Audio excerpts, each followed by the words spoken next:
Hello, fans. This is Ani Fox coming to you from LuxCon/EuroCon, the special joint convention that's happening right now in Dudelange.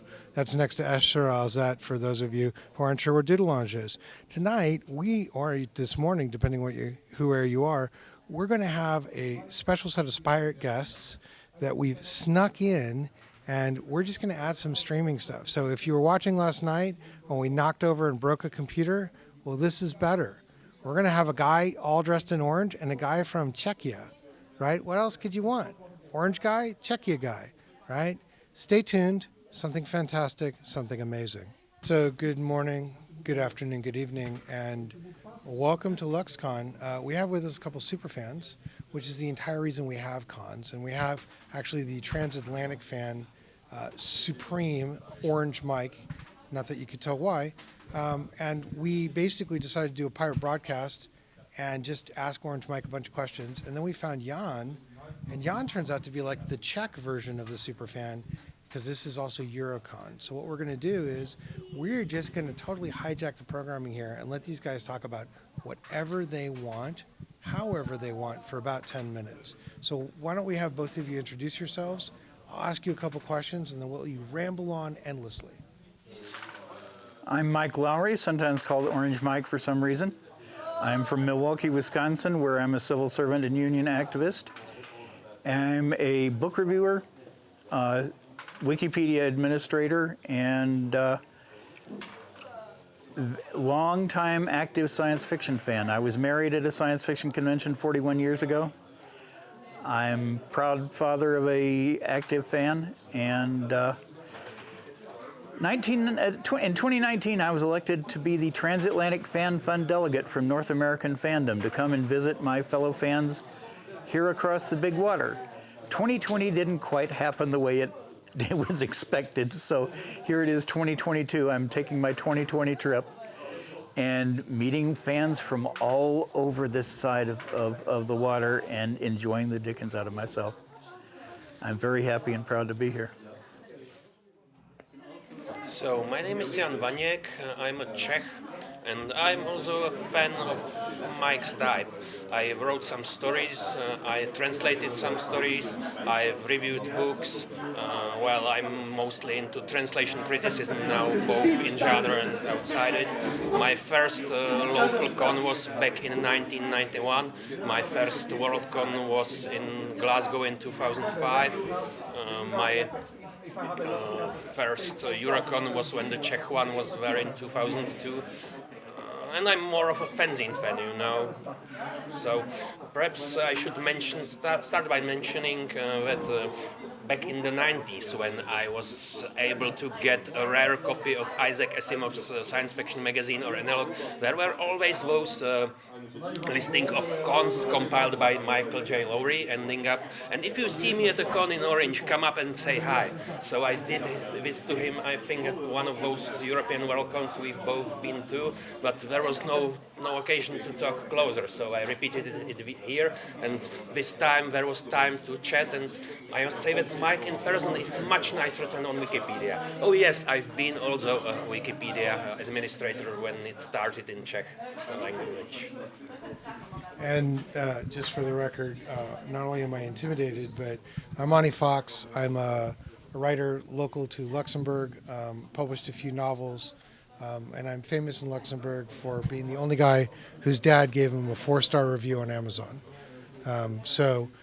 And I'm the Celebrity Dungeon Master pretty much every year for our version of Critical Role, which is the author RPG where only writers are allowed to play Dungeons and Dragons or some game version. So listen, guys, we talked beforehand, and we did the fan thing where we did our favorite books, our least favorite things, what we liked about cons, what we didn't like about cons. I think that Mike had this really amazing point about how there's a bunch of different languages. And this is a special con because it's both EuroCon and LuxCon. So I thought maybe both of you could talk about what makes a European convention special or different from some of the other conventions you've been to, and what you really liked about that experience. Yeah. Well, the sad thing for American conventions is that Americans know everybody speaks English if you just talk loud and slow. I notice whenever I do that, I always drop into my native Southern accent, but Americans really assume that everybody in the room is going to speak clear, fluent English. And if you're really lucky, a more politically advanced convention, they will also have somebody up there doing sign translation, at least for the main programming. But that's a rarity, and it's almost a political thing rather than a linguistic thing. Here, I could stand in a room and hear 4 different conversations going on in at least 3 languages, at least 2 of which I didn't even recognize. And although it's challenging for me as an American who only speaks English and a little Esperanto, it's still delightful to remember that the diversity, infinite diversity and infinite combination also includes all those languages out there. The other thing that throws me is that at American conventions, you have the tradition of the con suite, the hospitality suite.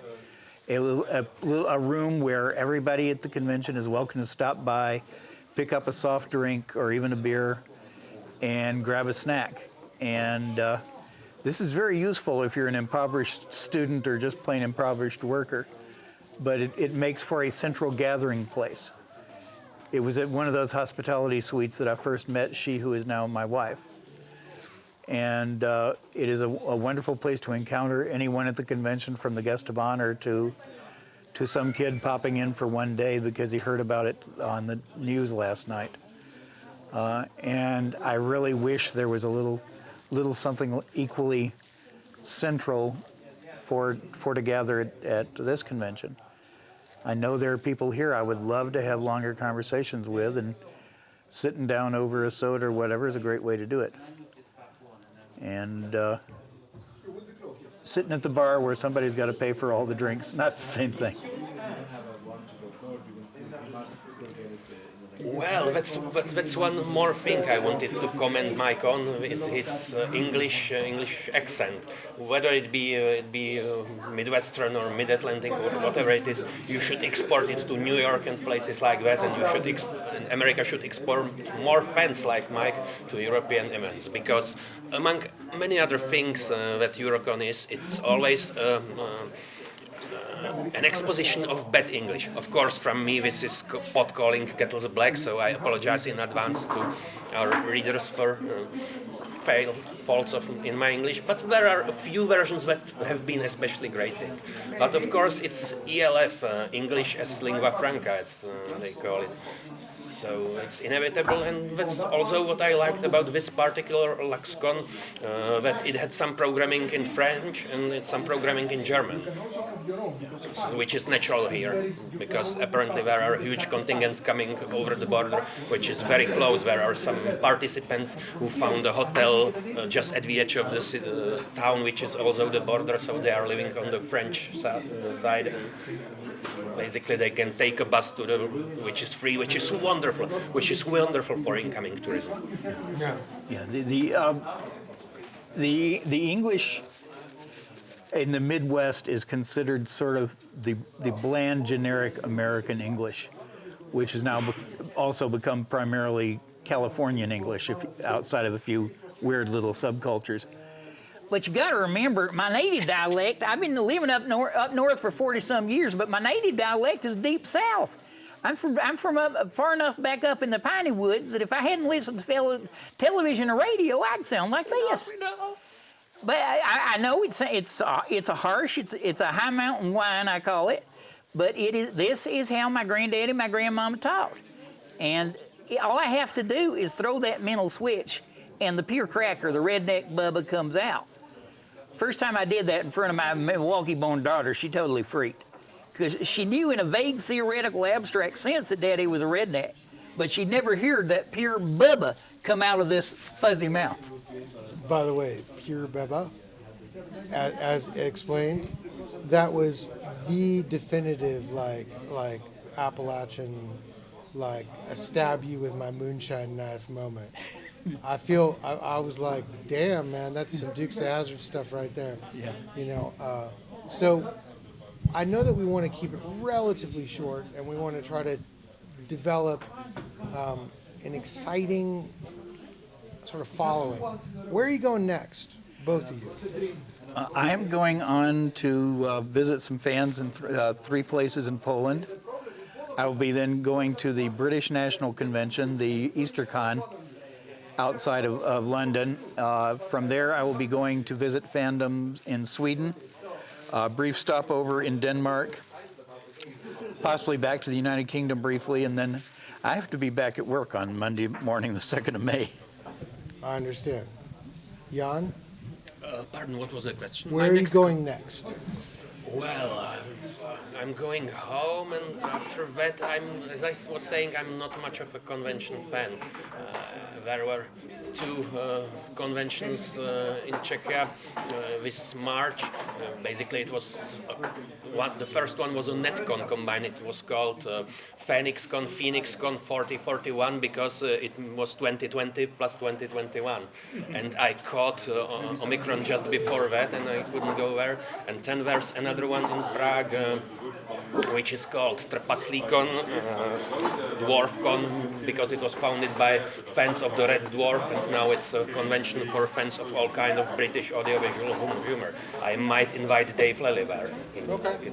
So I was there, and well, again, I was one among the oldest there actually, but it was nice seeing that basically there are still fans of our time who do not just wander the halls in costumes. Yeah. Okay. Well, we want to try to finish this up and kind of get people going. So if you're at a con or you're at one of the cons that these gentlemen's at, come up and say hi, especially if you find a man in orange, any man in orange. But there's a pretty good chance it's Orange Mike if they're head to toe in orange. And any last comments for the fans out there? Well, perhaps I forgot to say I am of course going to the Glasgow WorldCon, prospective, presumptive Glasgow WorldCon in 2024, and everybody really should go there. It was, when I was there in 2005, it was my first international con, and it was also started with theremin playing like here, and somebody asked me what was it like for me to be there, and I said it's like dying and coming to heaven. I've been dreaming of this moment all my life, and it's just as good as I thought. I've become a little jaded in the later decades, but I sure hope that I'll enjoy it as much again. Yeah, my first science fiction convention was in 1975. I walked into the room and I looked around and I said, I found my people. This is my tribe. And it's almost 50 years later, and this is my tribe, this is my people. And when they say fandom is a way of life, if you do it right, it is. And this is the nation of the imagination. And everybody who's watching this, come and join the imagination. All right. Thank you, gentlemen. We really appreciate you coming. Have a great LuxCon.